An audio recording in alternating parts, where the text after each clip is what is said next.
If you look at your lawn and see it turning yellow, your first instinct is to fertilize it. But in many cases, don't do that. The yellowing of the lawn is normal and depends on the season you're in. After all, the lawn is a living plant with a seasonal cycle. It's not green all year round for the same reason, and it doesn't react the same way in every season.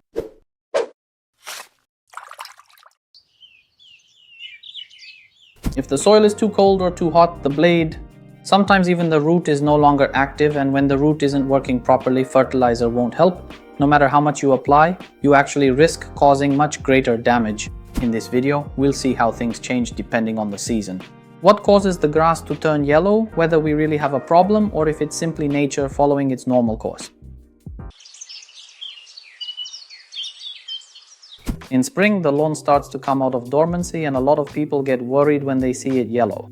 A change in color doesn't automatically mean there's a problem, it's simply the lawn's reaction, which depends on the species as it comes out of hibernation. Lolium perenne is the species that greens up the fastest. On the other hand, Fescue is the one that recovers the slowest after winter. In spring, however, the lawn may look yellow, it may seem like it's not recovering, but don't panic because the soil is still cold, the roots aren't working optimally yet, and maybe the outside temperatures aren't helping either. That's why you shouldn't rush to fertilize right away. Wait for the lawn to show signs that it has entered its growing phase, that you can mow it 2 or 3 times in a row. This is a clear sign that the lawn has recovered and entered its growing phase, but keep in mind that the species still differ. And since we're talking about species, don't mow the lawn too short. There's no point in cutting it just so it won't look yellow because it still won't grow if the soil is cold and the outside temperatures aren't helping. In conclusion, in springtime, we shouldn't rush things. We need to learn to observe our lawn when it enters its growing phase. Don't rush to fertilize because the risk of losing the fertilizer is very high and the lawn won't benefit from the nutrients.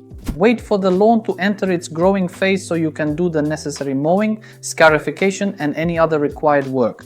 Then fertilize safely so the lawn can benefit from all the nutrients you provide. Paradoxically, the key to a healthy lawn in spring is patience. Let's not rush things and allow nature to take its course. If you enjoyed this content, don't forget to hit the like button, subscribe to the channel, and feel free to share it further.